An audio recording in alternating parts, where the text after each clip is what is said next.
Of elections tomorrow. Tomorrow is what's called an off-year election year. You have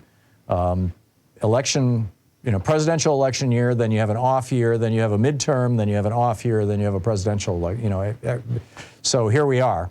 And there are a number of important races that are going to tell us an awful lot about what 2024 is going to shape up to be.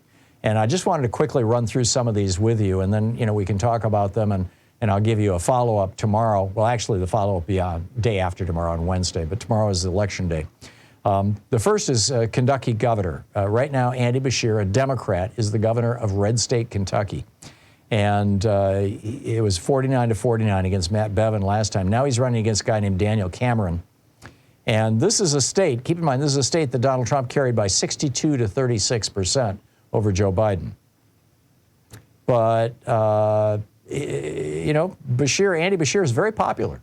He's done a very good job as governor of Kentucky. And so it'll be interesting to see if they reelect him or if they elect his challenger.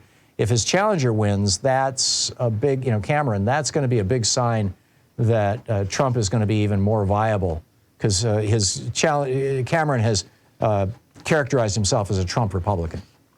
In Mississippi, a similar case here. Tate Reeves is versus Brandon Presley. And this is what we're going to learn here. This is, by the way, Stephen Shepard put this together over on Politico. He says, what we'll learn here is, do Democrats have an enthusiasm problem with black voters? In the previous election, Tate Reeves won 52-47.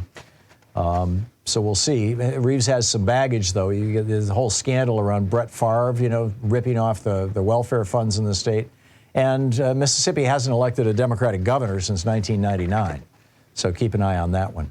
In Ohio, the big race is going to be around issue 1, which is legalizing abortion. The state attorney general, or the Secretary of State, managed to get some really confusing language added to the ballot initiative. So a lot of people are going to vote no, thinking they're voting yes, and vice versa. It's going to be a strange one. In Pennsylvania, there's the state Supreme Court, and here we're going to learn where a critical swing state stands going into 2024. This is a partisan election, and this is in a state that Trump carried 50%, or Biden carried 50 to Trump's 49.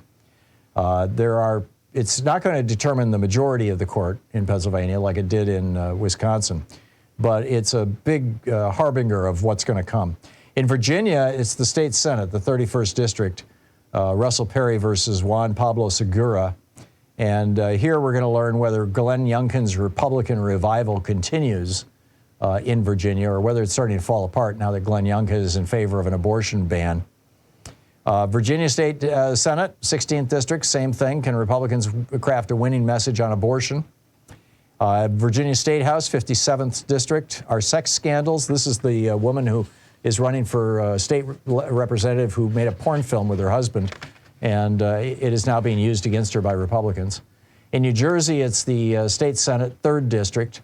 This is the author of the biggest electoral upset in 2021. Rhode Island, watch the congressional 1st district, whether Democrats' special election outperformance continues. And in Suffolk County, New York, it's the executive office, whether or not the red wave in Long Island, whether that's going to continue. So keep an eye on these races, and we'll revisit these on Wednesday. Interesting times we live in, eh? I'll pick up your calls on the other side of the break.